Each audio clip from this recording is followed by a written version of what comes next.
Disclaimer. At Two Addicts and a Moron, we discuss personal stories of addiction with the intention of being educational, relatable, and inspirational. The views and experiences shared are those of individuals involved, are not meant to glorify or condone any illegal or harmful behavior. This content is for educational purposes only and is not intended as professional advice. If you or someone you know is struggling with addiction, we strongly encourage you seek help from a qualified professional or support service. So when I left the room today, Good. I bent over and I opened my butt cheeks. Am I good? Okay. I opened my butt cheeks for Destiny to see my asshole. And when I do that, I do it all the time. And she never looks away. It's always like just the face that she makes is, oh my God. And what were you saying? What does it look like, baby? It's fascinating to me because usually the butthole is dark, like just the part around the butthole. But his has like 4 different rings of darkness, right? Like You got rings. It's like the Does Saturn it tell rings. your age like a tree? I feel like he does because the parts where his butt cheeks touches, you can see like a dark gray ring, and then Gray? you look a little closer and it's a darker gray, and then the butthole is just black. I mean, it looks like the shit stained his ass. What it feels like she's describing to me is like in Star Wars when they go into warp speed. You know, it like just, wow. It reminds me of I've like- never seen Star Wars. how many Shame lasers on you. take- I never know. have either. I'm not even one. What What the? the fuck is wrong with these people? It's like, Yeah. The owl. 1, 2, 3. How many does it take, baby? apparently 3 rings. And is it hairy? He's like, I shaved it, and I was like, I sent him a quote. You that missed said- a spot. I sent him a quote the other day that said, like this chick was saying, oh, I just found out that guys don't shave their ass, and this guy goes, he who cleans his house is expecting visitors. And I was like, that is a good point. So I expect visitors like, I'm going to shave it. You never get, I don't know if you actually shave it. Well, then come do it for me.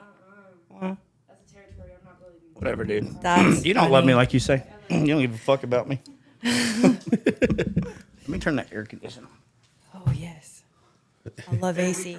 Hey, that's a constant battle in my house because everybody's always so cold, but my AC stays at 68. Yeah. And if you touch it, we're fighting. Well, Then fighting. I would imagine now, especially with what you have going on in Yes. the hormone world, like It's even worse because usually I'll settle at like 69, Yeah. but it has to go He down. said 69. It has to go down a degree now. My kids Yeah. are like, Mom, it's so cold. I'm like, I'm sweating. Yeah, I'm a cold-natured person, Yeah. and here over the couple days ago, the AC in my house Are went the out fans okay? Oh, You I can't would hear die. it? There's no on way. Saturday. Oh, there's no way. happened? Not in Texas. AC went out in my house fuck on that. Saturday, Nope. and so it happened Saturday night. We figured it out Saturday night, and so we had to knuckle up and just turn on Oh some fans. man, you're and better open, than me because I'd be like, we're going to a hotel. Yeah, and I'm like, but I'm a cold-natured person. I mean, you see me at work. I have a jacket on the whole You're time tripping. up there. I'm just like, I'm that kind of guy where it's like, this is gonna suck, but it's gonna suck less for me. Yeah. So My son's like that too. He wears jeans and hoodies year round. And I'm Dude. like, why? She wears hoodies all the fucking time. I'm like, you Stupid. are crazy. I Yeah. don't understand it at all. He's kind of like emu-y. I guess that's why he's like, it's the style. I'm like, they brought Jinkos back. Did y'all know yeah. that? Yes, My son Jinkos. was wearing Jinkos the other day, and I was like, oh my God, where did you get those? He's like, Amazon. I'm like, I had no Temu idea. or whatever. Yeah, I had no idea. they're back, man. They They're are back. with like a vengeance. I'm Yeah, like, Jinkos. okay. Jinkos. He threw all his other. Jinkos. What is that? Remember the jeans what that Jinkos were are. really wide at the bottom? They were just Bell Or bottoms? no, like they were. They're like skater, like okay, think like MC Hammer. I got you. Like baggy, like 90s style, Z like Cavaricci's G's. type. But don't crimp around your Yeah, ankle. no crimping. Like no they crimping. just are straight all the elephant way down. pants. I got you. I got you. So and Yeah. they're like they're backpack. The other day he had one. He had a black pair on. It had a mushroom on the butt. I'm like, Man, going backpack, man, backpack with these jeans. I'm like, oh, okay, but he likes them. Whatever. He's his own person. I think they're terrible, but whatever. Whatever. Dude, if I let my daughter get dressed, she'll come out with some random shit. yeah. And like when it was just me, I was like, cool, you look great. But now that Destiny's here, Destiny's like, you can't let her go out like that. Like Yeah. we're going funny. to church and she has stains on her shirt, on her pants and Yeah. shit. And I'm like, Helen, you got to change. And she's like, getting her to change is like another 20 minutes because she's gonna bitch for 15 of it. Yeah, my daughter's the same And way. yeah, and it's yeah. So we get to church and we're like, she's like, or bring me to kid church. No, you're not going to kid church today because we don't have time to get you in kid church. You got Yeah. to go with us. And then after she sits through the adult church with us, it's like she's never coming back to adult church again. Yeah. We're going to fucking kid church from now on. Yeah. That's funny. That's so funny. Well, we're back. We're back. To another episode of Two Addicts and a Moron. Been a little while. It's weird whenever we do like 2 in a week. Two in a row. Because I missed y'all. Yeah, dude. And we see each other every day. And I anyways. miss you. You're my sunset, my sunrise, dude. You really are. Nice. You're my It's sunset. a bromance. Yeah. It is. Adorable. This is as much of a bromance as you'll ever come across is between me and this one. As much of a bromance without two guys fucking. Yeah. It's So not that part. Well, we've done that before. We've never kissed. Stop Yeah, it. because that's just That's gross. intimate. bullshit. That- He's bullshit. we have never done that. Mom, Dad. Yeah. I promise. Never done that. Anyway, we're back to do another episode of Two Addicts and a Moron. Miss Caroline. Yeah. Thank you so much for You're coming welcome. by. I'm super stoked. Are you? Very stoked. Very stoked. I love this kind of stuff. Yeah. Sharing, educating. Yeah. Have you ever watched us before? I did. I actually watched that episode on the way here because my fiance was driving me because I cannot drive in Austin. It gives me anxiety. And Yeah. he was like, I want to hear. And I'm like, okay. So we watched, what was her name? I think it was Ashley. Ashley Horton? Oh, Ashley Horton. That's the one I sent you. Yes, Yeah. you did. Yes, you sent it to me. And man, I was like, this is that her story hit pretty close to home for me. Yeah. Really close to home. Yeah, when I talked to you, I told you, I said, I'm going to send you a story that kind of sound that you'll probably relate a little bit to. Yeah, I thought that was it. Yeah, very related. And I love that she works in recovery. She said she was a recovery coach, and I was like, man, right on. Like that's those comeback stories. Those are always the best. Yeah. Hers Always the is best. one of like the ones that stands out to me. It'll always stand out to me always. Yeah. Yeah. Me too. Just her arc of a story and where she is now and how strong she was in her recovery when things were going on is that's one that is always gonna be up there for me. Yeah. When she said that she was checking into sober living with her basket of pretty much everything she Yep. owned, and she got the call from CPS that, hey, we're taking the rest of your kids away. That's a part right there where you either fucking are going to man up or you're going to give up. And most people are going to say, fuck this. I don't know that I could have manned up right there. Yeah. That would have been a good fuck this moment for me. But she didn't. And she's been sober ever since. And the best part about it was she said, when my kids come and find me, they'll find a sober mom. Yep. That can actually do for Yep. them rather than a mom that can't. Yep. And that part will always stand out for me when she said that. Yeah, man. That was intense. That was an intense thing to hear. And it's like you don't know what you're made of, I get, until something like that happens Yep. to you, you know, and for her to really know what she's made of now, like moving forward is like always kind of a beautiful thing to me that always, When you make it out of something that was designed to break you, Yeah. and you come out of that, it changes. It changes everything, and you don't know how strong you are until you're strong. And I related to her a lot in that because I had CPS rip my kids out of my home, and it was. I never thought that was going to happen to me. I never in a million years, if you would have told me at 20, hey, in 10 years, this is going to happen. Your kids are going to be gone. You're going to be an addict. You're going to go to prison. Your husband's going to pass away and you're going to not have access to your children. They put me on a no contact order. I would have bet my life that you were full of shit. yeah. I'd be dead today because I would have put my life on it. And I did not man up in that moment. It broke me. For a small period of time. Well, but that's what I was going to say. It didn't all the way. break. 99% of people are going to break right there. it did. And you know, when I would always tell people, man, my house cannot function without me. If they removed mom, everybody would fall apart. But really what it was is they removed everybody and mom fell apart because I had nothing. I didn't know what to do. And I have 4 kids. My oldest son is 17. My middle son is 13. He'll be 14 in September. And my daughter's 10. And I have a daughter with my husband that passed away. And she's 5. She'll be 6 this coming January. And I haven't seen her since she was 18 months old. And that when you go from being mom every single day and then something traumatic happens and it's taken away, what do you do? What do you do? I had no idea how to function. So I did everything but function. I left my house. I took off. I weighed 90 pounds by the time I got arrested, and I quit my job and I was on the streets. And when I say on the streets, I'm talking, I was on the streets. Like, and I've never lived that before. I didn't know what that was. But you know, I used to sleep. So I used to work at this place in New Braunfels, and I used to do office management. And there was like a little, you know, the dumpsters, like, and they have like this metal thing around it. I used to camp out back there with my dog. Because at least I knew that I had a job the next day. Yeah. Even if I was going in high, even if I was not sleeping, at least I know I had a job. So I would sleep back there if I had nowhere else to go. And in a weird way, you have 4 walls. Yep, the HC. Yep. You know what I mean? Like in a weird way. Hey, it was But I'm not sheltered. even trying to be funny in that moment. No, it's Again, true. You moron. actually even have a gate right there. Right. Some of those gates lock. It's true, and it's sad because in my addict mentality in my brain, I'm like, This ain't at so bad. least I'm not under a bridge on Yeah. I-35. Yeah.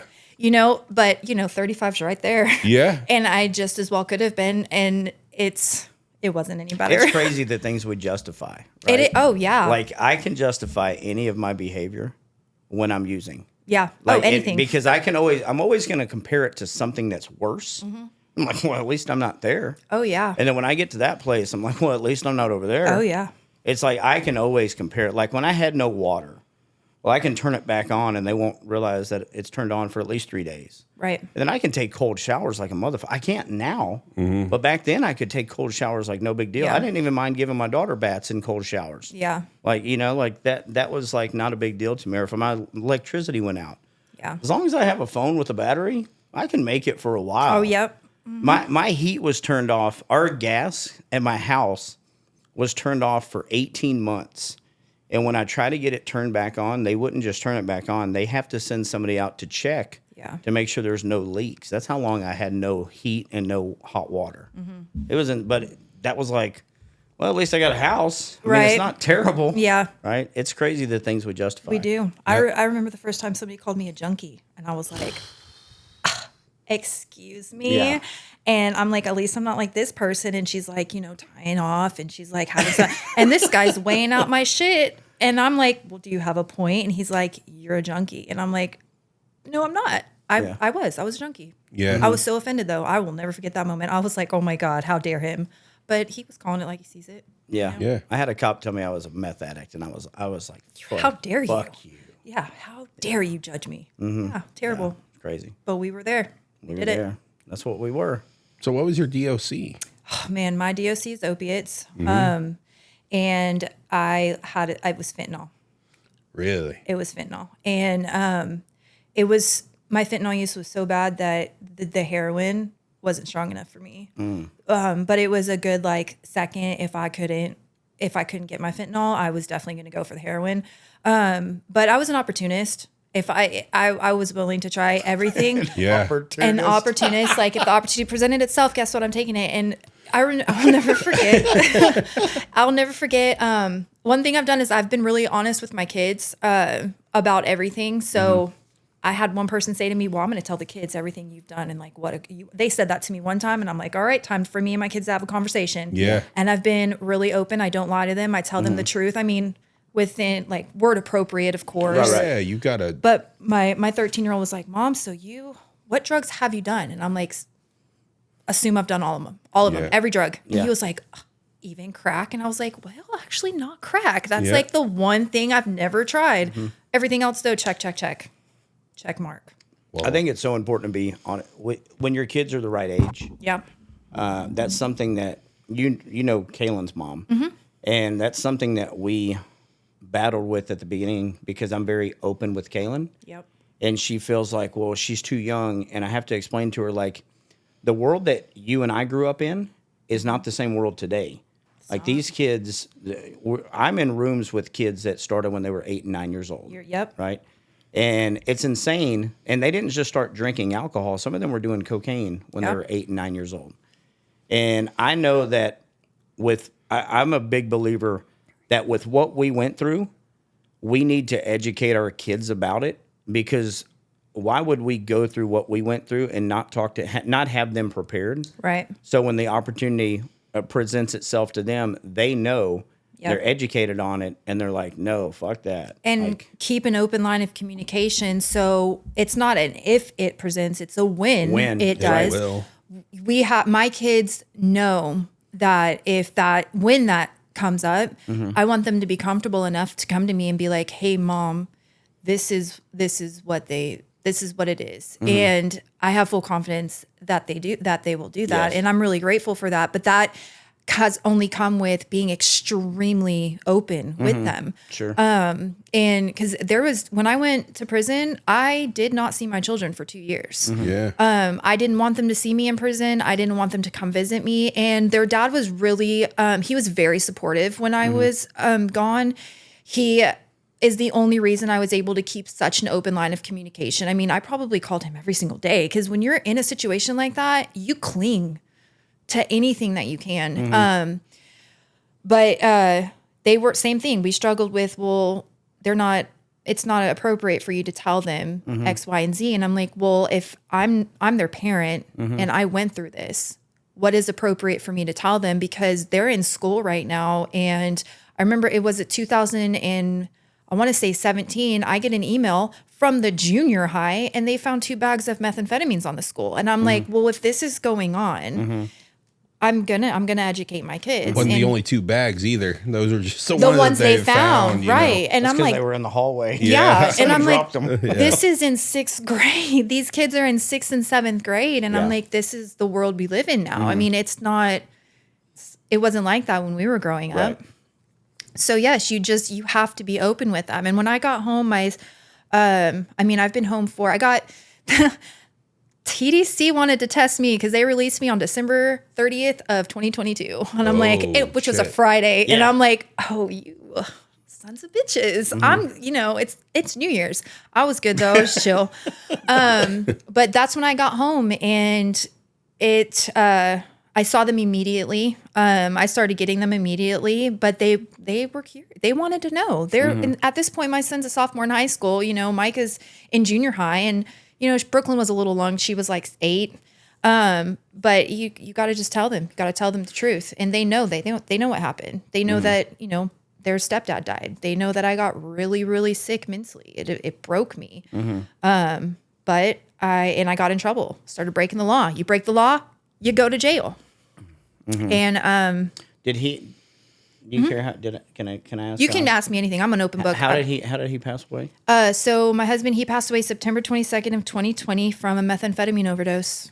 Wow. Whoa. I've never heard of that. I've never heard It's of that. very rare. In fact, when I was told this, I was like, "What? You can't do that." But yeah, cardiac arrest. I didn't know that because I used to tell people You can't overdose on meth. You can't overdose on meth. I've seen it. Mm-hmm. Seen it with my own eyes. I still tell people that. Nope, it's inaccurate. I've never heard of that before. It's rare because usually when you're doing too much, you're going to overamp and pass out. Right.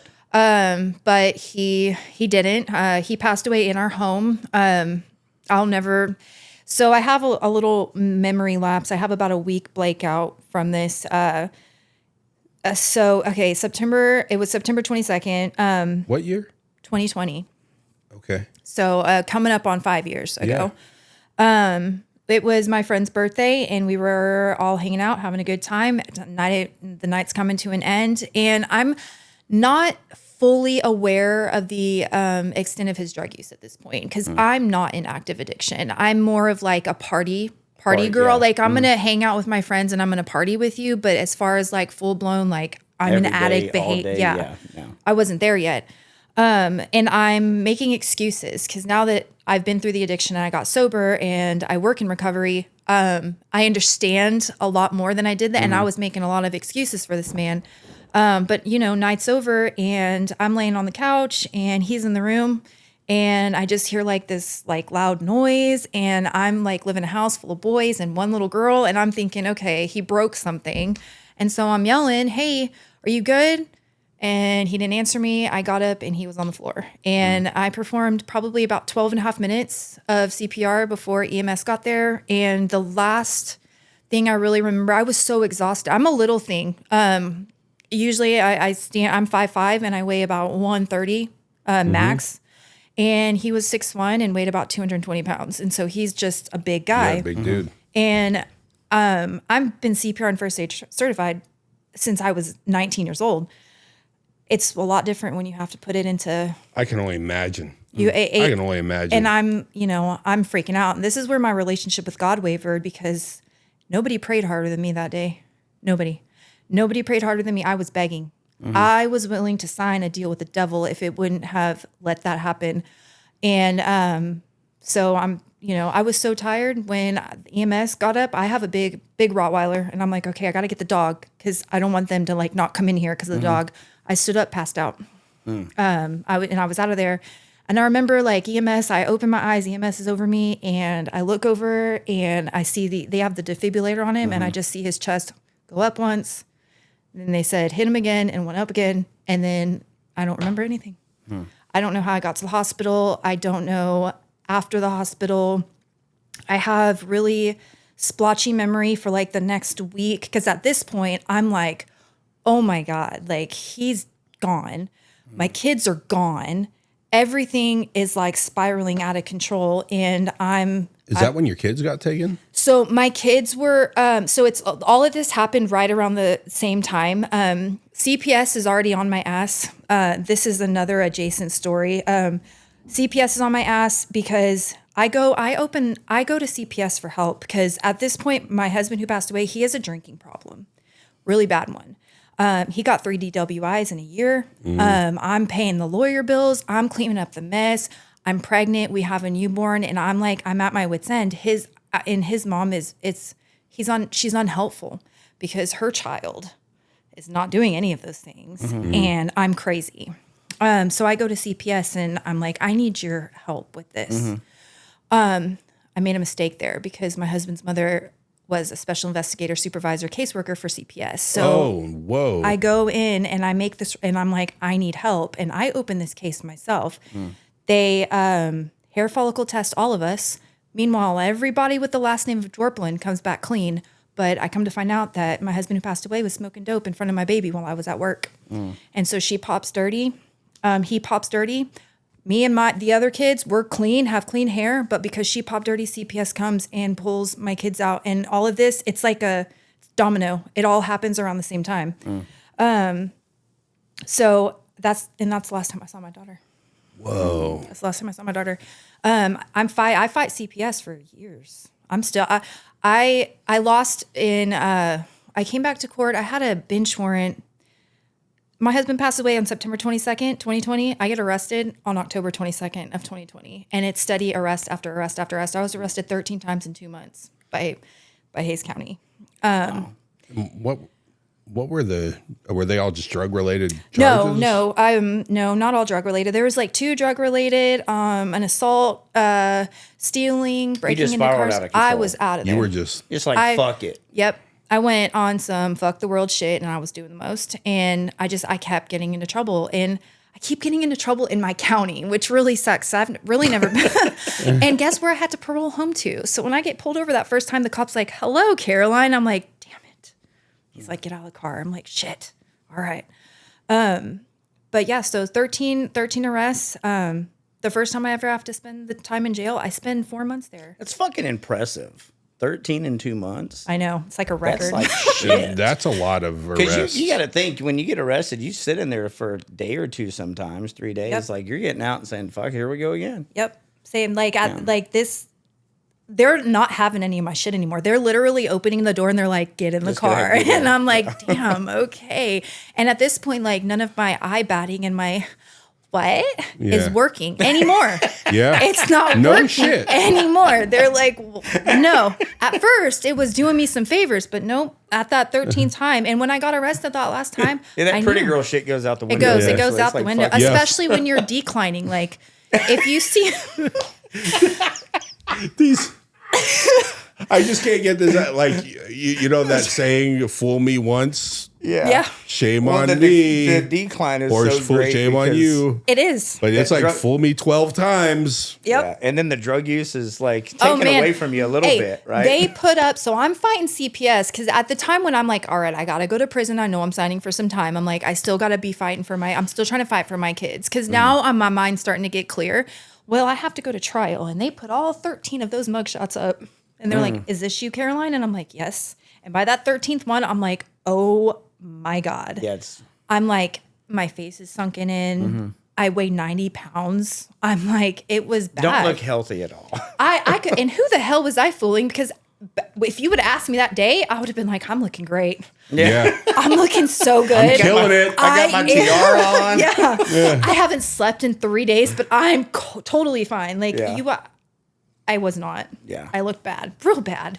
Bro, when I go back and look at pictures now, like when I would go to work, like I would always put the eye shit, right? Concealer. Yeah, You're I would like, always blah, put blah, blah, blah, blah. the concealer was important for me, and I'd be like, I look good, fucking great. But when I look back at pictures now, Oh, yeah. like there's no doubt. Like I used to think when I would be at work, like these motherfuckers just hate me. Like they're always fucking. They're sorry motherfuckers. Victim mentality. But now when I look, it's like, wow, like I look terrible. I know. Like when I see used the to go pick up my daughter, I would never look her mom in the eyes because her mom would know. Yeah. Like I can't give you eye contact. And that's something that I can do now with anybody. I Yeah. can give you eye contact because I'm not worried about. You're not "Damn, you look freaking out. hot." Oh, are my Yeah. pupils too big? Am Yeah. I sweating? Do I got eye circle? Yeah. Yeah. No, I was the same way. I don't know who I thought I was fooling, but Yourself. I thought I was. I was, and that's the biggest thing. And like I there was no bigger victim in this world but me, and I had everybody to blame, and it was everybody else's fault except for mine. Yeah. And when you're fighting CPS, meanwhile, all of this stuff was going down right in the middle of COVID. So it was a more difficult CPS. They give you things you have to do. They're like, you have to do this. If you would just let us know that you have a problem, we could help you. Go to treatment. Caroline, go to treatment and you will not lose your kids. I was not going to admit to any don't have a state problem. official that Yeah. I had a problem because then it would be me coming and saying it and it would make it so much more real. So I was denying, and I'm getting arrested. I haven't seen my kids. There was a 2-week period where I didn't even know where my kids were because they put me on a no contact order. And it was This is when you were locked up. so this was all of this happened in like literally, I'm not even kidding, like a 3-month period. Because I'm thinking like if I can't see my daughter and I don't know where she's at, like that's the worst thing you can do to me in my And addiction. right. Yeah. Right? It's catch-22. Now, I'm not saying that my addiction didn't cause it. Right. That's not what I'm saying. But if you're trying to like fucking really put me in a bad place, Yeah. then that's putting me in the fucking worst place that you can Yeah. possibly do it. I agree 100%. There's And got to be a better way to do somebody I'm on a mission, let me tell than you. doing them like that. Yeah, no, Does that I make agree. sense? Yes, no, and that is, and CPS is notorious. They do more damage to families by doing it their way than by there's little things that can be changed that would be helpful. Yeah. A no contact order, that's extreme. I was a full-time mom and you pulled my kids out of my house and now I don't know where my baby is who's in diapers. Yeah. Yeah. What? And you're telling me to get sober and then I can have access to my kids, but I can't get sober because I can't deal with the pain of not having access to my kids. So it's a catch-22 and it's like a ping There's pong got to ball. be like a supervised visit type shit. So I got those a little bit later, which were immediately taken from me like around my like 4th or 5th arrest. Which, hindsight, I'm like, okay, I needed to get my shit together. So I understand the protocols that are in place by the state. I don't agree with all of them. Yeah. And I think that things can be done different. I mean, they're wanting me to do this whole like family plan and this, that, and they give you a year to get this done. And then you get an extension, like an 18-month extension, one time, but a judge has to like approve it. I got that extension, but I'm in prison at this point. And I'm like, what do you guys think there's parenting classes in here? Yeah. You guys think there's trauma counseling in here? I'm in a penitentiary. Like there's none of this shit in here. How am I supposed to do this? And so when I go to trial and my lawyer's telling me, he's like, you're going to lose, Caroline. And I'm like, how am I going to lose? All of this stuff was happening to me. My husband passed away right in front of my face. My kids were taken. I lost my freedom. I lost my name. And when you lose your name and you replace it with a number, that strips a whole different thing away from you, your identity. Like, how could people know that all of this stuff was happening? And yes, I was making bad decisions, but they're not going to convict me. And he's like, they're going to convict you. You're going to lose your daughter. And at this point, I'd already gotten my other 3 kids. My other 3 kids, they were severed out of my case. So now I'm only fighting for my youngest daughter, whose mom works for CPS, whose grandmother works for CPS. I was fighting a losing battle. I wasn't going to win no matter what. But I remember getting up there on that stand and I was like, I'm not asking for you to give me my daughter back. What I'm asking is to have some sort of relationship with her. So when I get home, I can fix all the things that I broke. Yeah, that's fair. Right? Nope. They said, nope, terminated, rights terminated. And that was like, that I've had 3 big pivotal moments where I was like, God does not exist. One was when my husband died. I couldn't understand why a loving, just God would take this 34-year-old man away, causing me to spiral, causing my daughter to never know her father or even hear the sound of his voice ever. My kids were gone. I couldn't understand. And then I'm going to prison and I'm like, why is this happening to me? Why, God, why is this happening to me? I'm not like, this isn't me. And then I have one more prayer and I'm in that cell waiting for my verdict to come back. And I'm like, God, please don't let them take my daughter from me. Please don't let me feel that daughter gone. And so I was so mad. Oh, I was so mad. I'm like, don't come at me with no freaking self-help bullshit. Don't come at me with no religion. I don't want to hear shit because I know that crap's not real. And I was not paying attention to the other parts that were really important where God did have my back and I was not paying attention. Yeah. I had a suicide attempt in 2020. Yeah, I was going to say, can you talk about that? Because that's very important. I will. So this is the first time that I should have been paying attention, but I didn't realize until I was, already a year into TDC.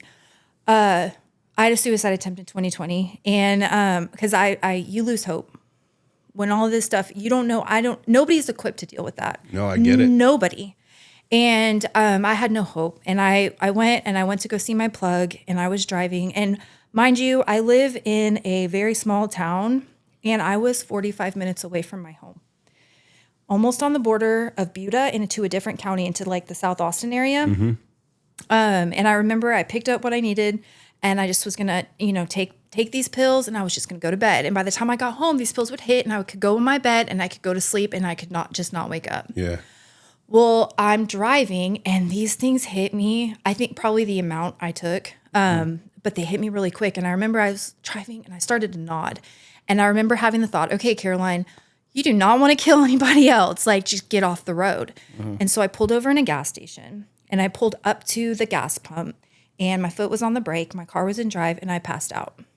I was found unresponsive. I had no heartbeat and I wasn't breathing by a police officer who was pulling up next to me to just fill up his cruiser. Wasn't looking for me, nothing. I had enough to put me away for a few Mandels. I had paraphernalia, drugs in excess.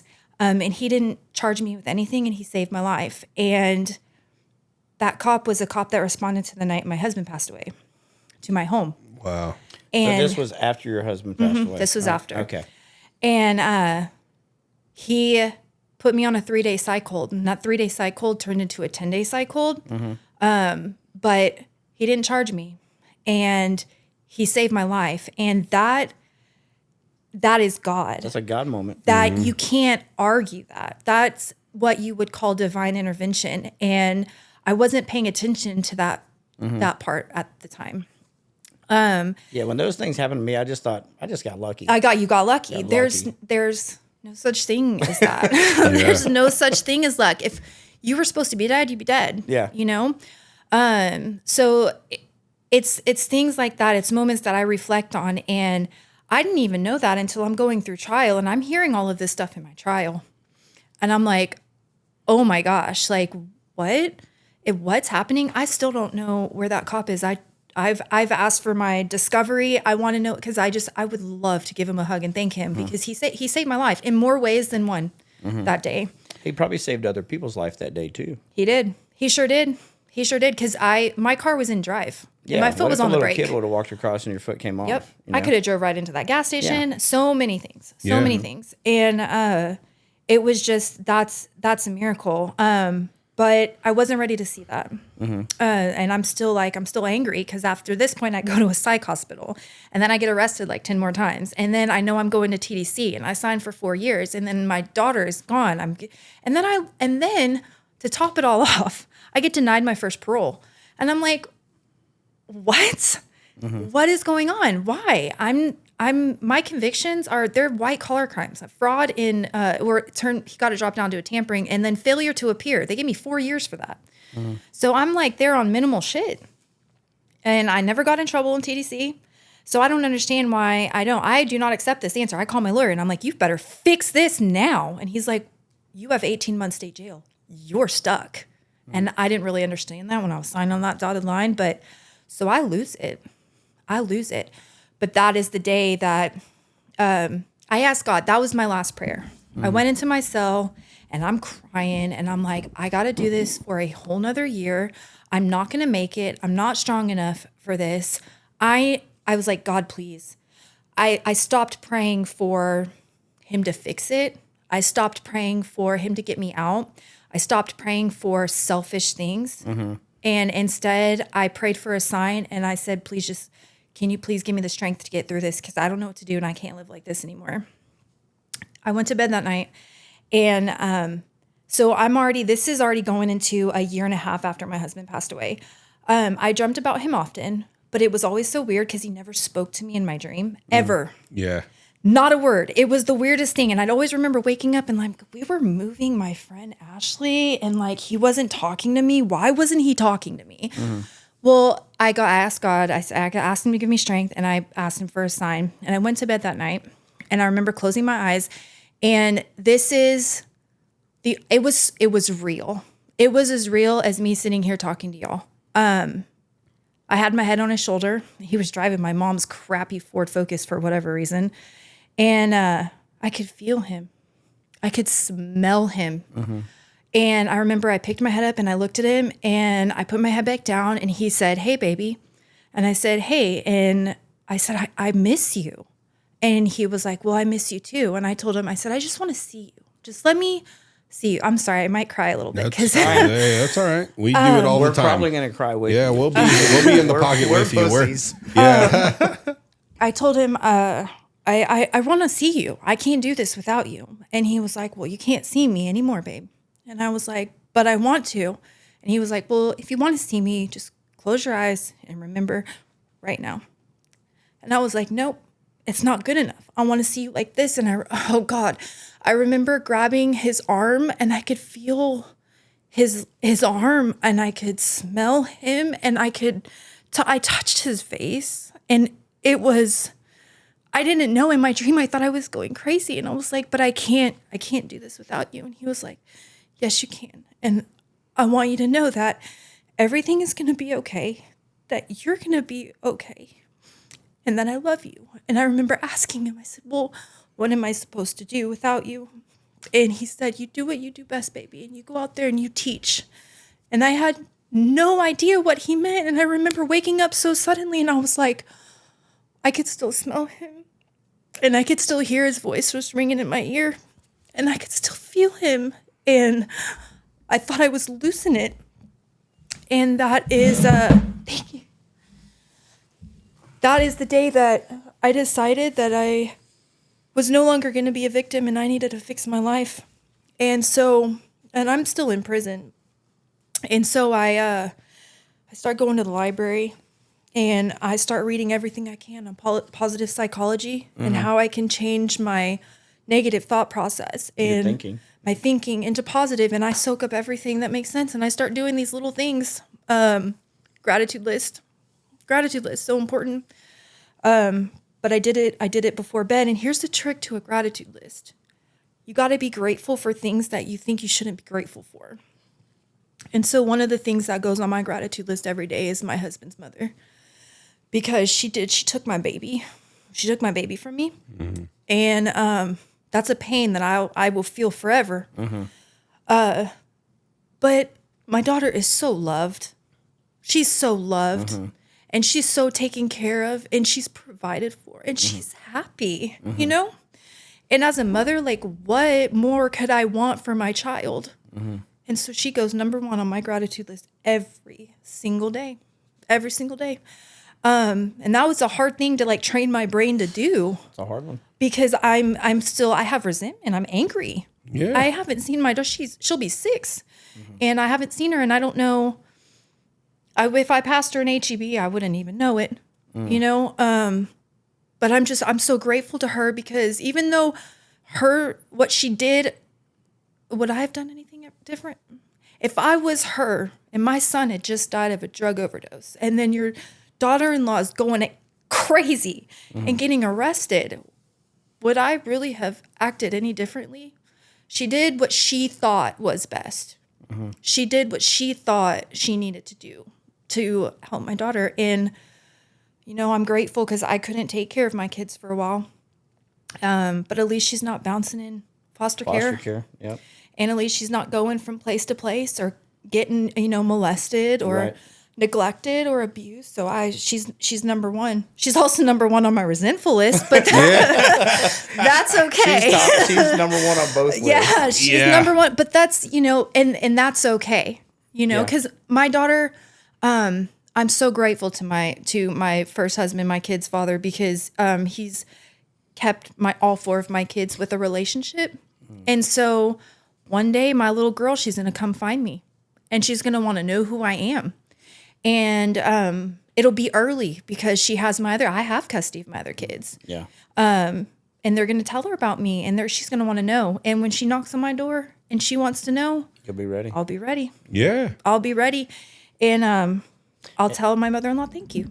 And who's to say that, you know, the prayers that you put out there won't change your mother-in-law's mind? I hope so. To help her. I hope so. Say, you know what, it's time to give you that chance. I hope so. And I don't... Have you reached out to her, or you can't? I can't. You can't. You can't reach out to the mother-in-law either? No. Yeah. I tried a couple times when I was in TDC, like, just, you know, writing her letters, like, mm-hmm. please, like, you don't understand. Like, I'm not trying to take Braylon from you. I'm not trying to take her.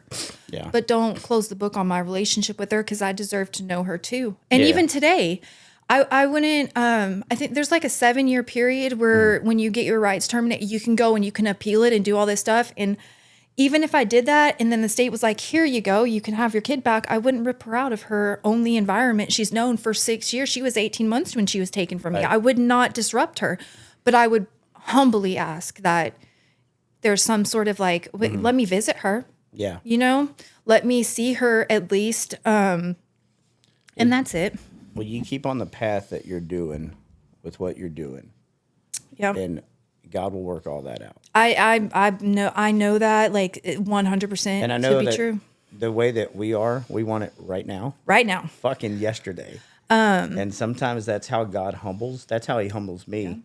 Is I'm a big believer that he'll give me back everything that I need, not everything that I want. Right.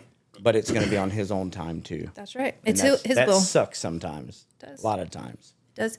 But if prison and recovery has taught me one thing, it's patience. Mm-hmm. And you know, I'm probably going to lose 13 years with my daughter, but I'm going to gain 40. Mm-hmm. I'm going to gain it at some point. Mm-hmm. I just think that. I mean, I'm listening to the story, and I'm glad that you said what you said at the end of it, which is I don't think I would have done anything different, because I don't know that I would have either. Mm-hmm. And that's just me being honest with you. Yeah, you wouldn't. But the person sitting here now, you're ready for that. You're ready, and so. Take that from a moron and what that's worth, right? But But the work that you're going to continue to do, and you're going to continue to do on your own, and you're going to continue to do with your other children, it's only going to prepare you even better every single day. And I know that probably sucks to hear. No, I appreciate it. But that is the reality. And I feel like that day will come sooner to you than you think. I really hope so. And that's all I'm trying to do. I promise once I started to like, you know, these things happen not to me, but a big part because of me. Sure. My husband passed away because he was an addict and he did not get help. Yeah. And we know that. That is the risk we run as addicts. Yeah. I went to jail because I was breaking the law A lot. all the time. All the time. Constantly. Yeah. And Keep pulling me over. That's why. And that is, I mean, it doesn't matter why I was in the state of mind I was in.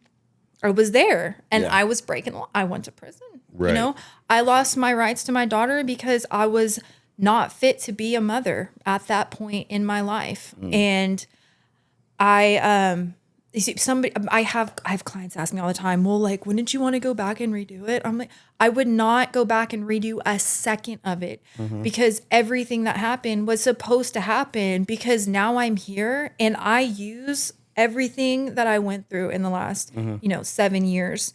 And I use it as I try to help people now. I want to be part of the solution and not the problem, Right. you know? And it's, and you can do it. I tell people, you're all going to think I'm crazy, but it's not, what do you want to do, Caroline? Well, I want to change the world. Yeah. And I know, well, you are a dreamer. Well, why? Why is that such a big dream? Because all I have to do, I have to help one person. One person has to hear something that sticks with them forever. And then that person takes that and applies it to another person. And that sticks and it applies to that. And that's how people change people. And that's how you change the world. And it's like a domino effect. And that's something that I want to be part of. Yeah. You know, like I want to do that. I want to leave the world in a better place than when I came into it because my babies have to grow up here. Yeah. You know? Yep. That's something my favorite quote that I heard in rehab, I say it on this podcast a lot, is forgiveness is giving up the hope that the past could have been any different. So when people are always like, well, if you could go back and change it, I wouldn't. Because who's to say that no matter if I did everything right, that it still wouldn't have happened the same way because that's the way that God intended it for it to happen. That's right. Right? So I can't go back and change it. And when I heard that, because I used to live in the shoulda, coulda, wouldas. Yeah. And they kept me in my addiction forever. Because, man, if I could have done this, or if I should have done this, or I'd still be married, I'd still have my cars and my house and all this stuff. And when I heard that quote in rehab, I was like, that makes so much sense. Yep. What if it was supposed to be that way? What if, even if I would have done everything right, everything still would have happened for the reason, because that's the way that God wanted my life to go. So I could go and take that and go help other people through it. And I think that's the reason that we go through this. Now, people that watch this will be, well, you put yourself through that.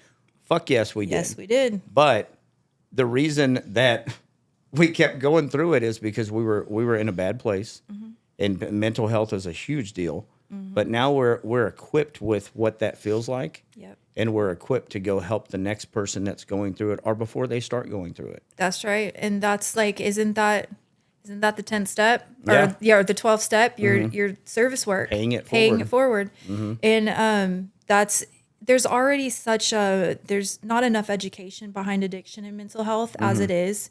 And we have a huge neon sign already with society. We're losers, we're criminals, we're addicts, we're streetwalkers, we're bad parents, we're this, we're that. But really, we're totally normal. And addiction doesn't really care what you are. Or who you are. Or who you are. It What doesn't color matter. you are. It's Doesn't going to make take a you. fuck. I mean, it's going to take you. I was a preschool teacher for 7 years. I was a wife. I was with my first husband 17 years. We had a mortgage and this and that, and all of that went away in the blink of an eye. It doesn't matter. Addiction will take you. And I remember one of my clients, I was doing an AA meeting one day, and he was like, I just want to be normal, Caroline. And I was like, I'm gonna stop you right there. What is normal? Tell me what that means to you, because let me tell you what normal in society standards are. 86% of America deals with addiction in some form, whether it's sex or food or drugs or gambling or shopping, which is where I'm at right now. Yeah. But 86%. Yeah. That's over half. That's over 75% of us. That's the normal. Yeah. And so the people who are, normies they're not normies at all. They're the not normal ones. And, so people, because addiction can make you ashamed, and so can mental health. But it shouldn't, because if you don't speak up, if we don't speak up, then nobody else is going to have the balls to speak up. Right. You know what I'm saying? Especially with kids nowadays. Everybody's weird. Yeah. Everybody's not normal. Yeah. Every single like me, you, everybody is not normal in their own way, right? It's just the way it is, whether you deal with this addiction thing or you don't. And odds are you do in Yep. some form or fashion. Whether But- you're closeted about it or not. Most people hide it. Well, that's the thing, is that what separates you guys from the normies, right, is the veil that is able to be kept over them. They're able to keep the hot water on. They're able to not get arrested 13 times in like a period of 4 days. Yeah, but you know what I'm saying? Like that's what, but that doesn't make it any less of an addiction. That just Really, means you're better at hiding it. And that is, let me tell you something, that is harder to do sometimes. It's got to be Harder exhausting. to do. It's It fucking is, because exhausting. we make a living out of lying. And Right. the biggest person we lie to ourselves, we think it's really everybody else. It's really our freaking selves. Yeah. Because we think that we can get this shit under control. We have no control over it. Yeah. It will take you. And it's just, I worry about that with my kids, because I'm a numbers person. I love numbers. If you can put that shit on a piece of paper and I can see what a percentage and I'm there all day. I can understand that shit. Yeah. And I have 4 kids, and I'm pregnant with my 5th. And statistically speaking, Hey, I was going to wait till the end of it, but let's go. I am pregnant with my 5th. Hey. And statistically speaking, 3.5 of my children are going to struggle with addiction and mental health and go through the system. And so what am I going to do with that piece of information now that I know that? I can educate my kids. I can forbid my kids, which is crazy.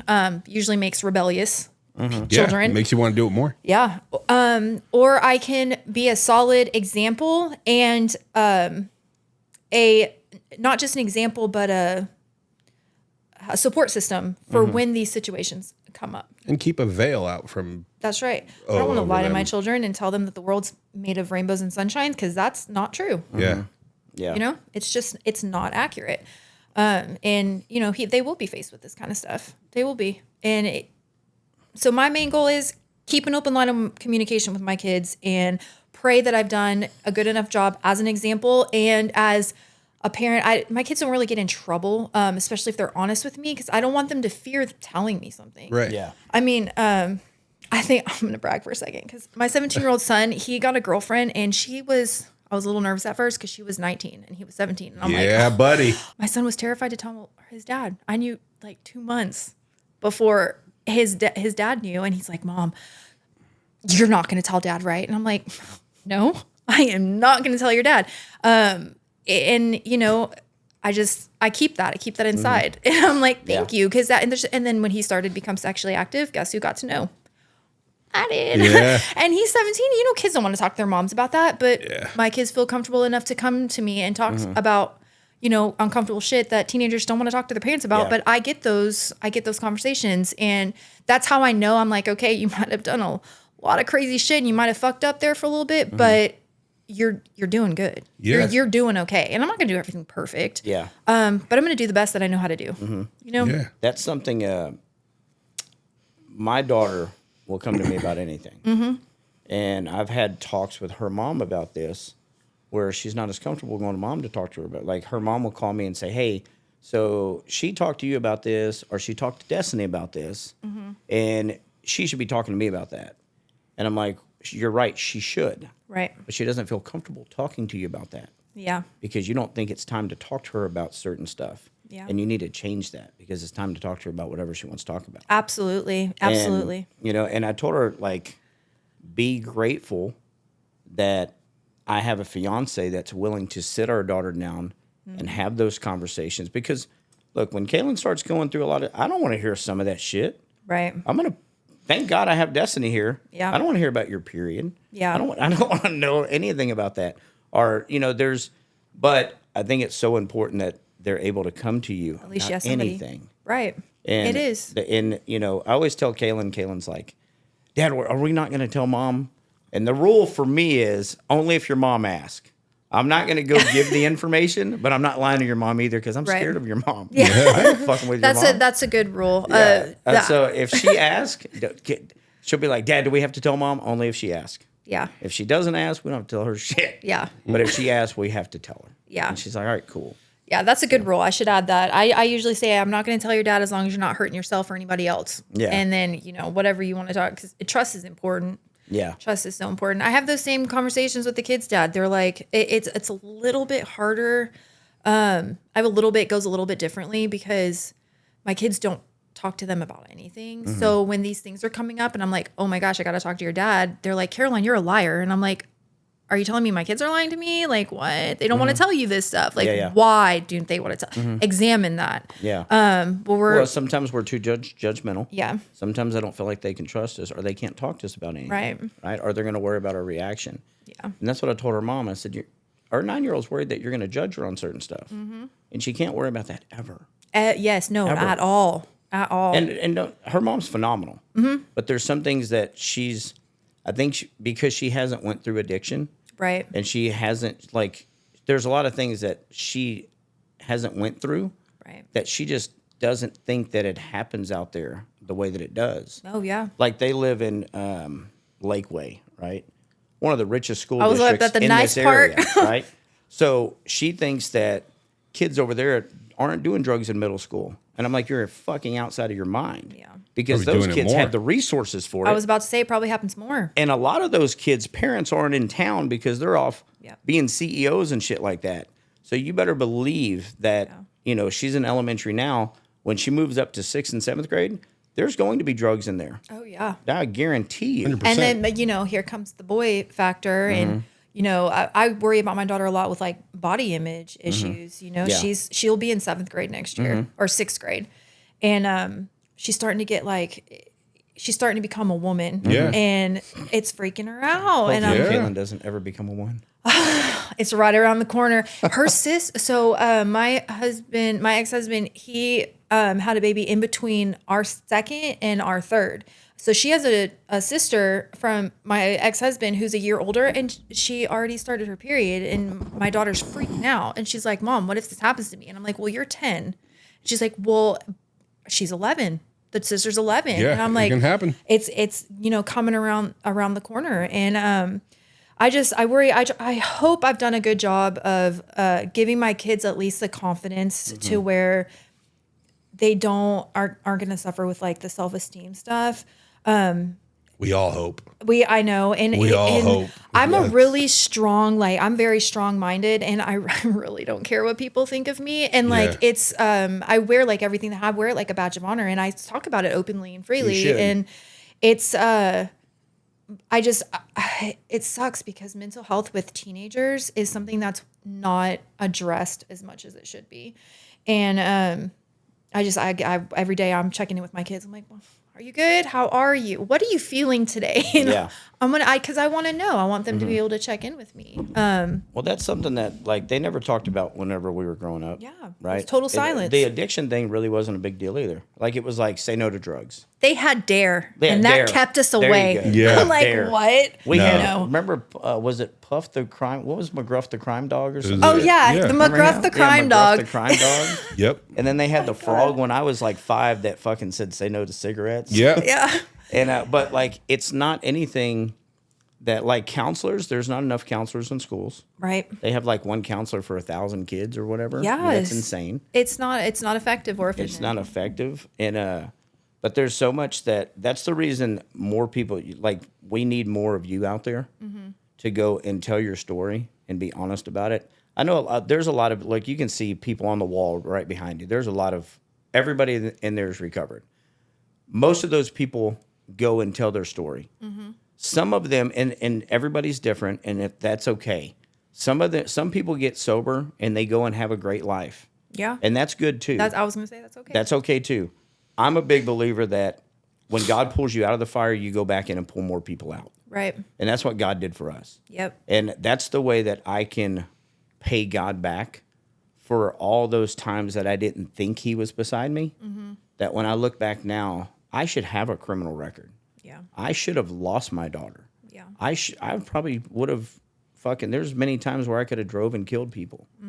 And those are times, when cops pulled me over and checked me, I had stuff on me every single time. They just never found it. Yeah. And those are times where I'm like, there's no question to me about God, because God saved me every single time. Yep. And he still saves me to this day. Well, that's how you change the world too. I mean, changing the world, like everybody's own world is around them, right? Mm-hmm. Every it's this far in front of their face. Yeah, every single individual out there has their own world. When you go help somebody, you just change the world for that person. Yeah. Right there, right? If they end up getting their shit together and going out and reaching the other end and living a productive life because of what you are saying to them, you just change the world. Yep. You changed a world, Yeah. you know, and that's all that's really important. That means you probably changed their kids' world. Yeah, that You means changed that people. you changed the world. You changed a And little that's something- universe. That's something you can't put a price tag on. You can't. And I will never forget the first client that I'm a blocker. And if you try to leave rehab, I'm coming in. And I'm pretty good at it. Yeah. Like I had 2 people leave treatment on me, and one of them came back the next day and the other one came back 6 hours later. So it doesn't count. Yeah. They came back. But I'll never forget, I had to block him the whole 90 days he was there. It was mental health. He was always upset. But the night before he discharged, because I liked to work a second shift schedule. So I was coming in the afternoon, leaving at like 11. Yeah. But he pulled me aside and he was like, Caroline, and he just starts crying. He's like, I wanted to just tell you thank you because you saved my life. And he was like, you have no idea. This is my 7th time in rehab. I would have never been successful if you weren't here to push me and show me that I could do it. And I'm biting my tongue because I ain't no bitch and I'm not going to cry right now. But he's telling me this and I'm just like, I'm flooded with, I'm like, oh my God. I went back to my office and I cried like a baby because I'm like, I just saved that person's life. And that was the moment I knew. I was like, I'm never going to do anything different for the rest of my life. I'm meant for this shit. I'm meant to do this. And then my husband told me, he said, go out there and teach. And I'm like, okay, I know what that meant now. Cause I'm out here and I'm going to teach. I'm going to teach you how to forgive yourself. If you can look in the mirror, be okay with yourself after all the shitty things that you've done. And we've done some shitty things and still be okay with it and still love yourself after, you're winning, bro. Yeah. Put your feet on the floor and do a little bit better today than you did yesterday. If you do that every single day, winning. Yeah. You can't lose. You can't lose. We have a shirt. We need to get some more of those ones that we made that quote on. Yeah. It says, after addiction, find yourself, love yourself, forgive yourself, and reinvent yourself. Yep. And Absolutely. the biggest person I had to forgive was me. I thought I had all these fucking hate feelings for everybody else. But then when I realized, like, my biggest resentment was against myself for all the shitty things that I did and all the times I didn't show up and all the lies and all the deceit and all that. When I was able to forgive myself, I was like, cool. It's like a weight. Yeah, okay, cool. Now I can start loving myself again. Now I can find myself again. And now I can go out and reinvent myself. Yep. And that's, that's what overcoming addiction and then going and helping the next person allows us to do. Yep. So did you get sober in prison? I got sober in prison. I've never been to rehab. That's hard. That much has drugs gotta are in be- prison? Be honest. It's a lot. You can find it anywhere. It's right around the corner. And it comes in the worst ways, guards bring it in. I went to maximum security penitentiary. I did not do small time. I signed on a 4-year sentence and I did half my time. So I was in there. but it's everywhere. And it's not just addiction.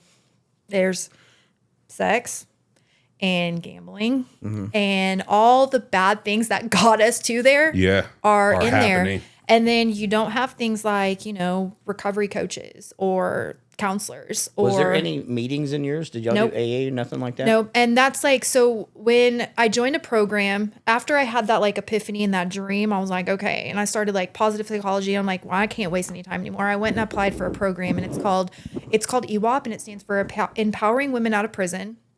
And it's a small business. You get at the end of it, you get an entrepreneurship small business degree from the University of Houston. It's actually quite wonderful. And the point of it is to rehabilitate the girls and to help them. So when you get out, they're not struggling with like finding jobs. It helps you create your own business.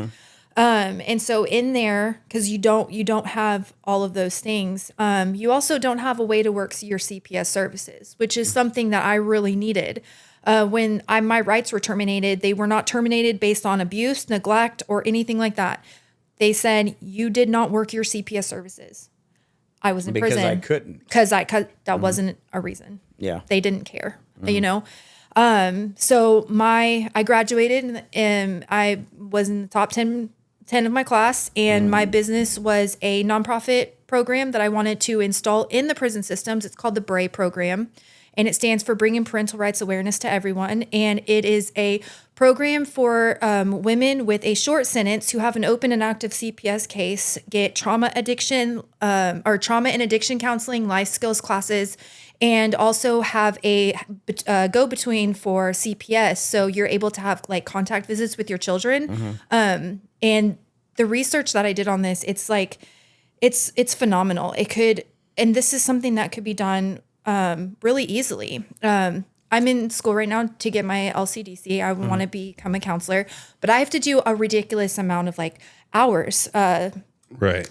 under the direction of a licensed, therapist. But if you could get people like me who's in school and have to do like service work and like, practice under, you could get 5 of me, which are in plenty, and come in there and give these girls addiction counseling, give them trauma counseling for free, because I can't get paid. It's an internship. I can't get paid for my hours that I have to do. So just small changes, and this would dramatically reduce the recidivism rate. They wouldn't be coming in and out of prison. It would lower the risk of terminating parental rights. And Texas is a pro-mom state, but we terminate parental rights as an alarming rate. It's alarming. I think it was in 2015, 5,000 children's rights were terminated because of incarceration and their parents coming to incarceration. It's a lot. And today, there are currently today in the state of Texas alone, 45,870 children in state care. Over half of them will never go home for things that can be avoided. So that was my business plan, and I did graduate, and right now a position opened up with them for a reentry program coordinator. So I'm in the works of trying to get on with that, but they're a nonprofit program, or they're a nonprofit organization, and so I would love to do that. Love it. So fingers crossed. Well, they'd be lucky to have you. And we had a couple episodes. I would urge you to watch this one too, but Kendra, I urge everybody to watch that one. It blew About me 2 away. episodes ago. Yeah, it was 2 episodes ago. And she's doing something very similar to what you're doing. She actually lives by you too. Yeah, she she's lives out that way. She's out in the New Braunfels area. Braunfels. Y'all might know each other. Yeah. She goes by Cajun Kendra. I do not. I have not heard about her. Yeah. And I'm pretty. Is she in the recovery community? Because I'm pretty plugged over there. You need to look her up, especially being that close. But I think this should go for you and her specifically, for what you guys have gone through and being in the position that you are now, and you're already helping people. And she's doing the same thing. She's going to get her counseling license as well. She's already doing it. It's like, look, dude, I watched fucking Denzel Washington get a degree from like Harvard for what honorary degree or something. It's like, obviously that shit can be passed out. Yeah. And it can all be done online too, which is like, well, and I know that you guys aren't really looking for like a free pass or anything like that. But if the point of that is like,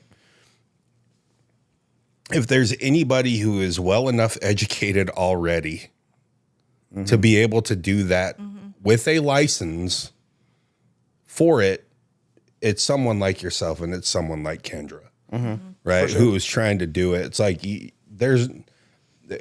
me, it's fucking stupid that you have to go read a book to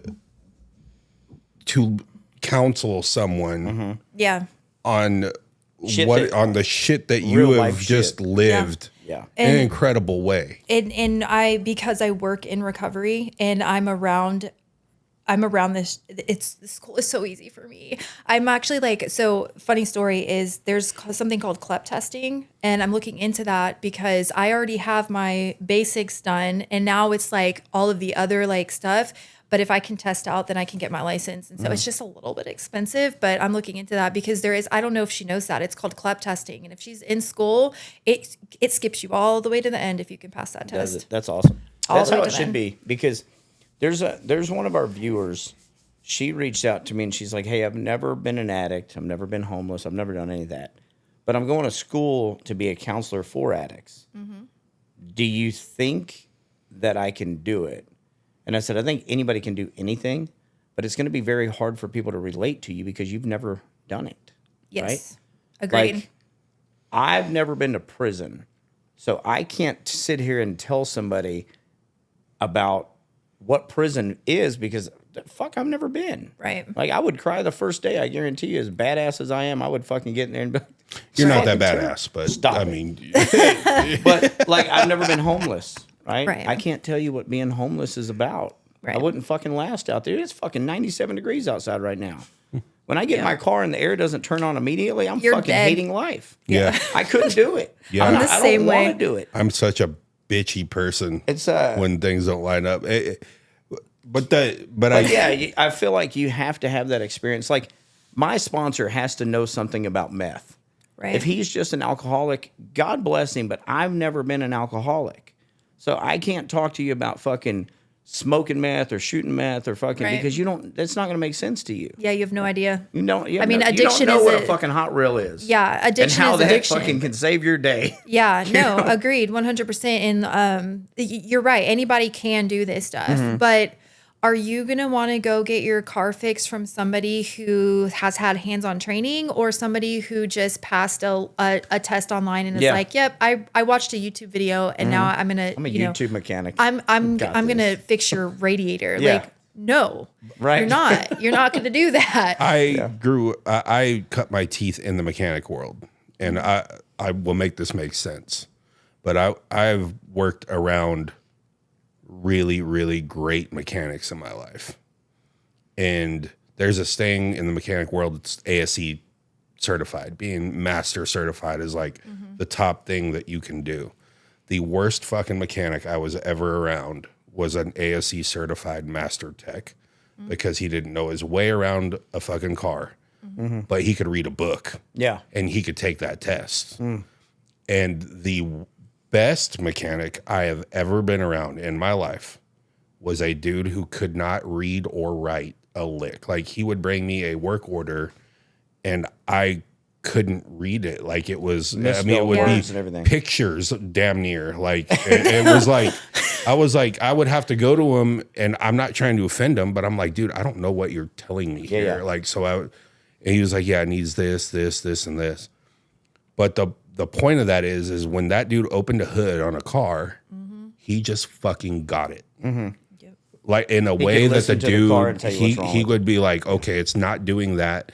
And there's not a fucking thing that he could read or write ever that's going to help him understand that any better. Yeah. And that's what I'm saying is yourself, Kendra, who are looking at doing, you guys can open that hood of a person and you're going to get it immediately. There's nothing that you're going to read or write or test that's going to teach you how to do that any better for them because you already had the experience, the long-term Been there. trauma, addiction, loss of kids.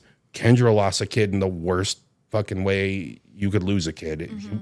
Her son was murdered in front of her. That's terrible. He was I couldn't 5 imagine. years old. 4 Could years not old. imagine. And it was just like the bullet went through her. Oh And my gosh. she was shielding her son. She was doing what you're supposed to do.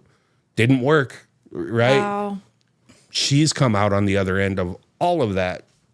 It's like there's nothing that you're going to sit in front of that lady or you, and you guys aren't going to be able to immediately start rowing the boat for them in the direction that they need to go. Yeah, that's just one of the worst things that happened to her. right. I mean, like I said, listen to it. Yeah, watch You're that. Watch gonna- I definitely will, because fucking I couldn't even imagine. You're know? gonna bawl your eye. Like I couldn't even cry in here when listening to it. I was crying. He wasn't here. Destiny was doing the filming that day. She was crying. I couldn't Oh, even wow. do it. I was like, I was Shocked. just shocked. And then like I went back to listen to it, and I'm just like, Yeah, you should Oh link, my link up with her. dude. I would love to, because I mean, We got her number. I I'll give could you her not number. imagine that. My daughter's with somebody else, and my heart breaks, but I couldn't imagine Yeah. that. Right. Could not imagine that.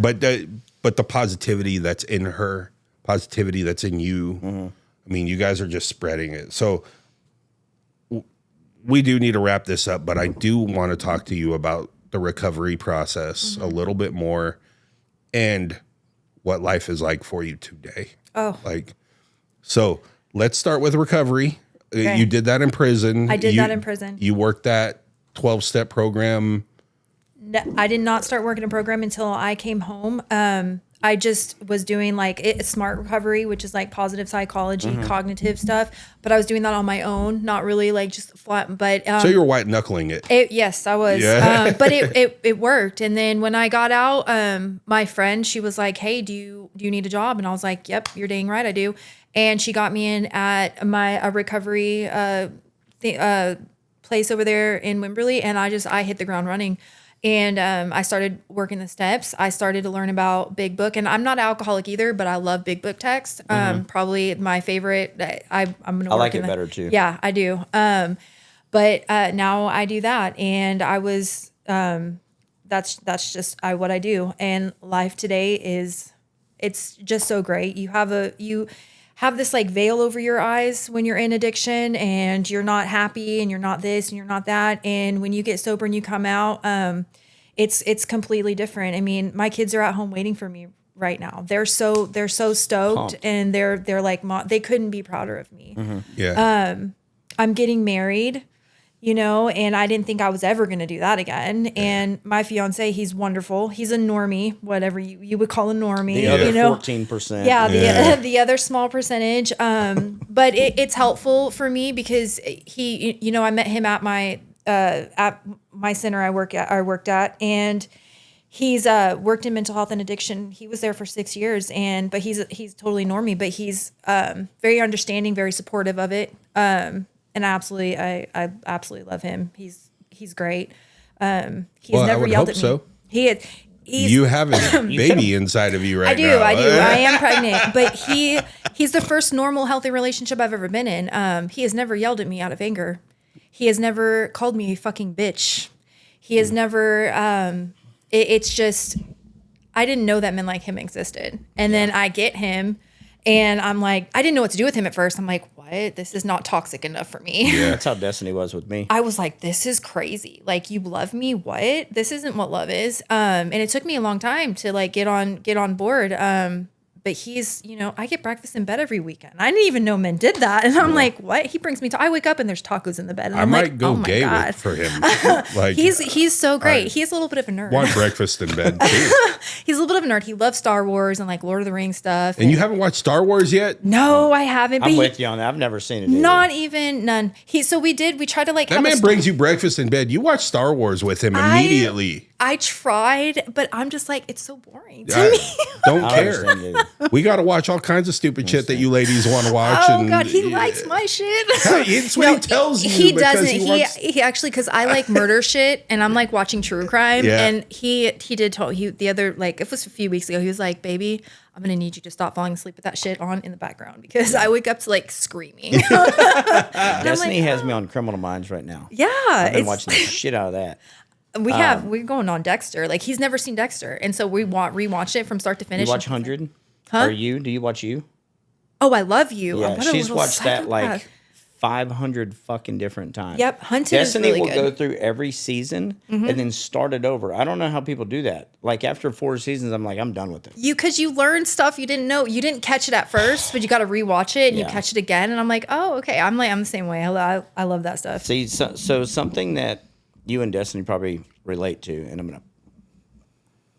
Destiny never had a good, healthy relationship either, right? And then when we got together, I was already in recovery, and it was crazy to her that I would open doors, Yeah. and pay for things. And like she was telling her brother, she was like, I think he's trying to buy me. And her brother's like, no, he just cares about you. Yep. That's what a good guy does. He just cares about you.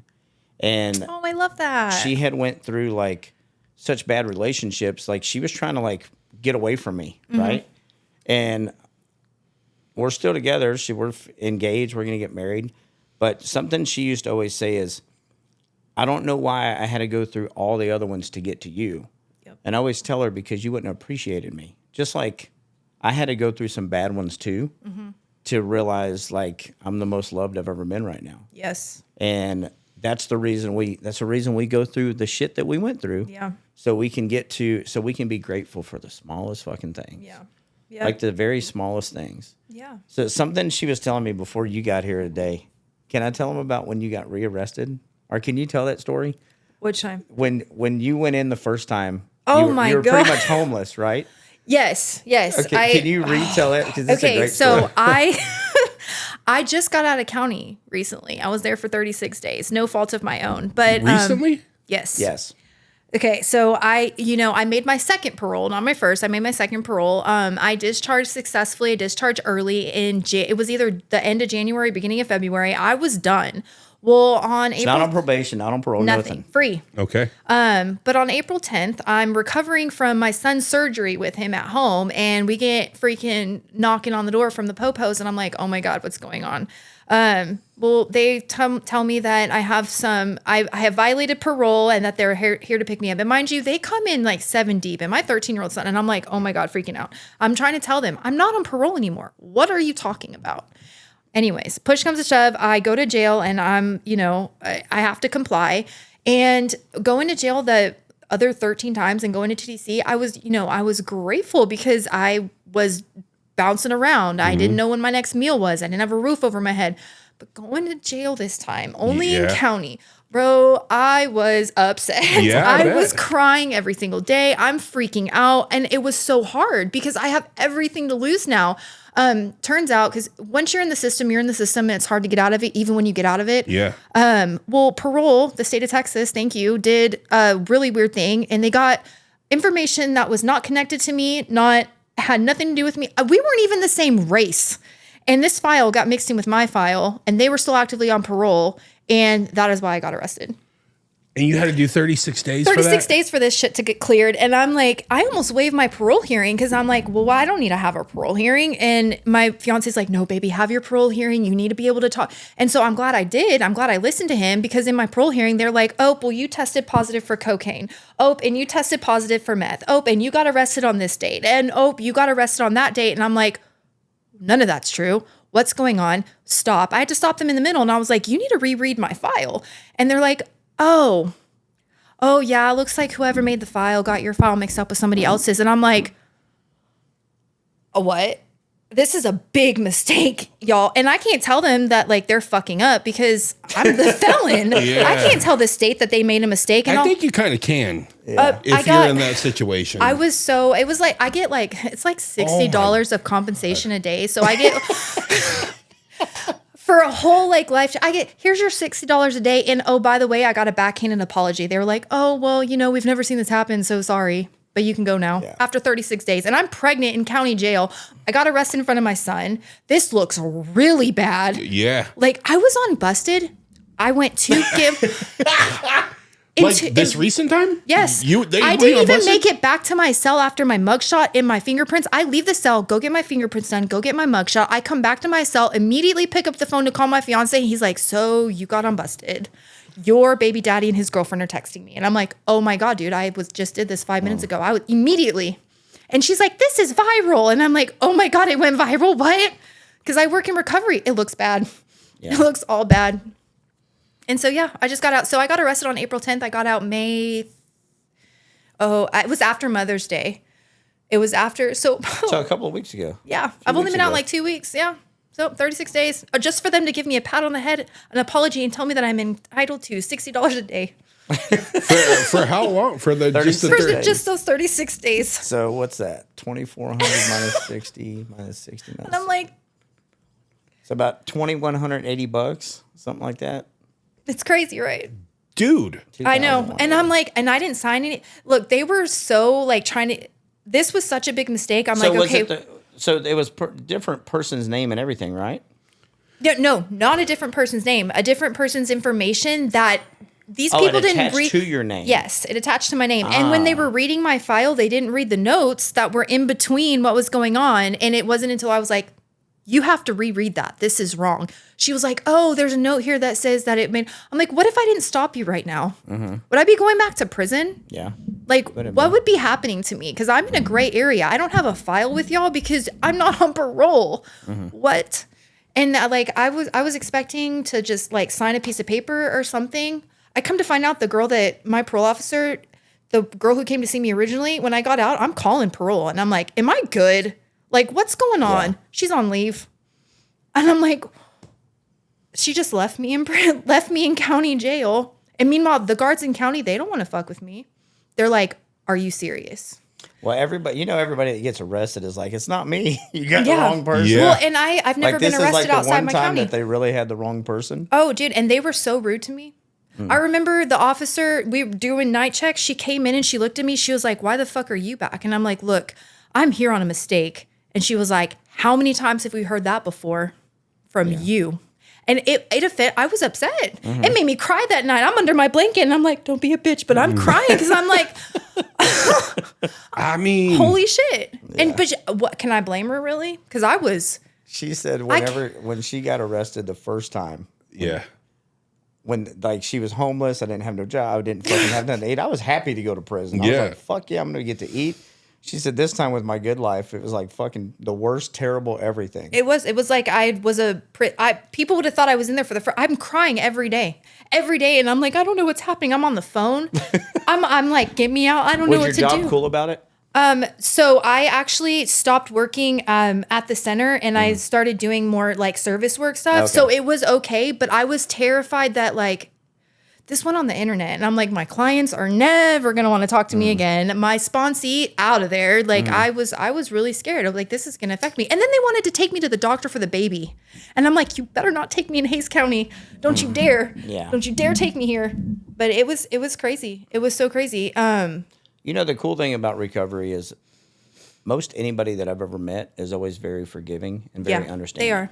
They are. Your sponsors, your fucking, like, all the people. It's there's never a whole lot of judgment. Yeah. It's more understanding. Yeah. Because that's insane. It is. And I'm trying to get this job with that nonprofit right now. So like she emails me and she's like, hey, we thought of you. We'd really like, to have it. And then 2 days later, she's like, well, why were you rearrested, on April 10th? And I'm like, so you have paperwork saying that shit was all wrong? Did they give you some paperwork? So no, not even one. And I'm like, I have an email though. Cause she, instead of calling me, to get some shit dude, I had a paper trail. They were telling me my fiance had to go through my freaking iCloud account and get all the text messages, all the this, all the that, all the time I checked in. And he was like, it was terrible. You would have to lawyer up, I would think. I'm not on parole anymore. So like I'm 36 days ago when I was in the mix, I'm like, I'm suing the state. I'm pissed. Suing everybody. But now I'm out and I'm like, okay, it's not a big deal anymore. I mean, it is a big deal because this shouldn't happen. That's a big deal. It's a huge deal. That's a big fucking deal, man. Like we're going to get that. I'm going for that $60 a day. I will get that. Oh, you get that. They're going to find every way not to give it to me though, I bet. Well, go get your $60. I'm going to ask. It's not okay. I'm going to ask a lawyer that I know. Because you definitely need some kind of paperwork saying that was all bullshit. At least. They didn't give me anything when I left. Like anybody that asks you about it and you say that was just a mistake. Yep. They're not.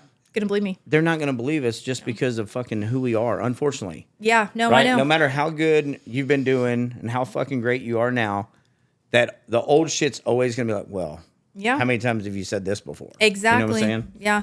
I do have my little vague email that I keep. It's like starred, saved, and screenshot. And it's just like, hey, I really don't want this to happen again. Am I good to go? And Yeah. so she responded with, yes, good to go. That's all I got back from her.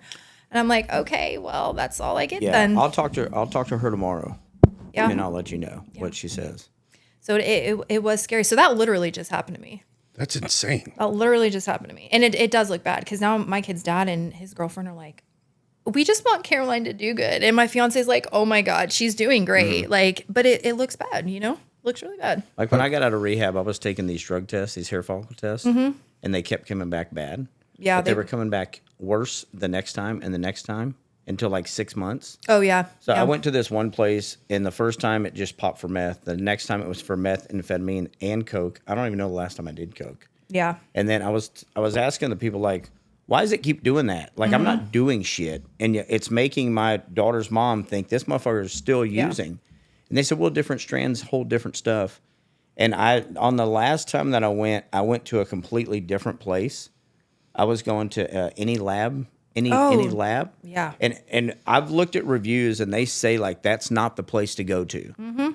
And I went to this other place and fucking clean on everything. Yep. The first time that I took it. You should, if you ever have to do that again, ask about a nail bed test. It's a lot more accurate than a hair follicle, and it goes back like a year, and you can't misinterpret it. Yeah. It's a lot more effective and Yeah. efficient. I mean it was terrible.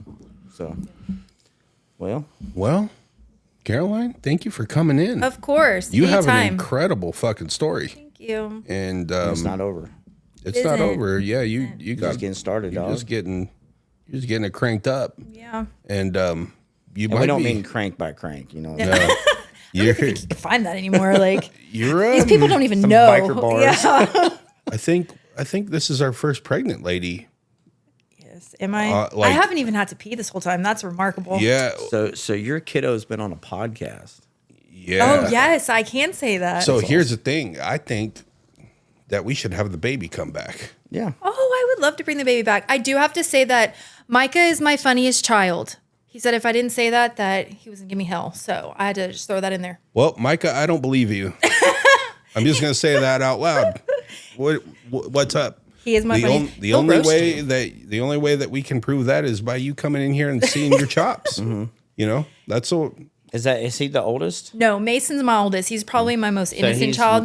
He's the Micah's middle. 13. Micah's the middle one, but he is quite hilarious. He will roast you with no cap on that at all. No cap. No cap on that at all. Sky is Yeah. the limit. Yeah. Sky is the limit. And he's I'm like, oh my God. He's hilarious. He's also the one that loves me the most. He's my mom's boy. What in your fiance? Did he drop you off and He leave? did, but he's doing schoolwork. I insisted because he got behind. He didn't do a week Oh, he of that. could have said here. Yeah. He probably would have come. liked to listen. Well, If you would have said that like when you first got here, I would have said, bring his ass in here. yeah, you could Yeah. have sat in here and listened. Okay, he probably would have loved that. He loves doing that. He's very, very, very supportive, and Yeah. he loves hearing this. Every time I tell my story at a meeting, he's If you ever always come back on, bring him. yeah. I'd love to. He's worked in recovery and mental health a long time. That's how I met him. He is a normie, but it's remarkable how much empathy he has for somebody who's never done drugs. The man's never even smoked a cigarette. I blew my vape in maybe his face we'll one time, and he was bring like, him on. "Oh my God!" I'm You like, think he would come on? "I know he would. Yeah, he'd love it." All right. Well, why don't Maybe we bring him on why or don't we bring both of you on? Yeah, Yeah, get you both definitely. in here a little bit. Yeah, that's think- great. I love that. This is the stuff that I love to do now. This is why I don't limit myself to in a treatment center because I wanted to think bigger. You still go to meetings too? Not as much as I should. Me neither. Not as much as I should, but we should. Yes. We should hit a meeting. I'm down. All You right, tell me let's when. go. I'll go. Here's, as long as I yours- don't have my daughter, I can't bring my daughter to one. That's Okay. the rule that I made with her mom. That's fair. Fair enough. Fair enough. Okay, yeah. But if I don't have my daughter, I have a rule that if anybody ever asks me to go to a meeting, Mm-hmm. we're going right now. yeah. Because when people at work do it or people outside of it, they do it all the time. Like, hey, do you still go to meetings? Maybe we should go to sometime. And I'm like, let's go tonight. Yeah. How about tonight? Yeah. Because I always feel like if somebody is asking me out of the blue to go, that we should go Yeah, right now. you should, There's yeah. a small window. There's a small window of opportunity there. Yeah. But yeah, I'm down. Let's If go. I'll go where you. I was in Wimberley for rehab at Solstice. They don't have Solstice anymore. don't, no. But I love Wimberley. Yeah. Like if I was gonna move out somewhere, It's that's where I would beautiful. live. Fucking amazing. I mean, I've lived there my Such a beautiful place. whole life. My whole life. That is my hometown. I love it out there too. I live in New Braunfels right now, but Wimberley's my end goal. Yeah. End goal for sure. So how do people find you? Facebook. You can find me on Facebook. I do go by a different name. Also, TikTok stuff. you got IG? Do you have Instagram? I do have Instagram. I don't know what my name is on Instagram though, because I don't know what. You should be able to find it on my Facebook. I'm incognito. What is my name? Can I look at my phone really? Yeah. You can just Okay. do whatever you rules on want. this Like this, you're not in county anymore. You can look This at is whatever true. the fuck you want. Sure. Okay, hold on. My Instagram name is Sweet Caroline 85. That is how you can find me on Instagram. Bum, bum, bum. But yeah, so I do have to kind of stay incognito because I have clients who have tried to have a closer relationship with me than they should. So boundaries. Yes. So I do try to like, As they should. No, I'm just kidding. yeah, That's that's it's hard sometimes. that's hard. Well, especially like when you work in recovery. Like I went to an all guys rehab. Mm-hmm. If I would have went to a co-ed rehab, it wouldn't have helped me at all. Yeah, it's Because I would you have been can't- like trying to wife everybody up, and trying to save all these other and they people. do that, and I'm like, y'all, rehab romances don't work out. I've never seen it work out ever, Yeah. not one time. They always are like, well, you and Caesar, and I'm like, that doesn't count. We were not in recovery. Right. But they don't work out. But yeah, that's what they Yeah. do. As addicts, we get rid of one thing. Well, we're codependent. And we clean right? to another. So that codependency, like when you went through your steps, you went through all your steps, right? Yes, but I did that like on my own Mm-hmm. and from like working in treatment. Yeah. So you learned a lot about yourself that you probably didn't know. I did. Oh yes, Right. I'm very self-aware. Yeah. Very And self-aware. those are things that I never knew. Like I didn't know that I was codependent Mm-hmm. and like that I have all these different issues. Mm-hmm. And I was like, holy shit. Like all my relationships are the exact same. Yeah.